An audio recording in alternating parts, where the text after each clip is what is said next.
শ্রাবণ মাসের প্রথম সোমবার পূজা পদ্ধতি। আসনটি প্রস্তুত করে একটি পাত্রে চন্দন, বিল্লপত্র এবং পুষ্প দিয়ে বাবা মহাদেবের স্নানের পাত্রটি প্রস্তুত করে নেব।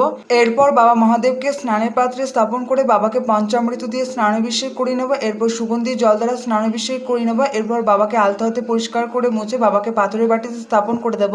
বাবাকে চন্দনের তিলক পরিয়ে দেবো। বাবাকে একটি নতুন পৈতে নিবেদন করব।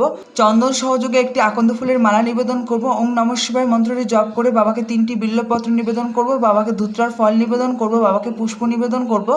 এরপর বাবার শ্রীচরণে 3বার পুষ্পাঞ্জলি দিয়ে নেব। এরপর নন্দী বাবার পূজা করে নেব। এরপর গৌরী পীঠে মাতা পার্বতীর উদ্দেশ্যে পূজা করে নেব। বাবার শ্রীচরণে প্রণাম করে নেব। বাবাকে ভোগ এবং পানীয় জল নিবেদন করব।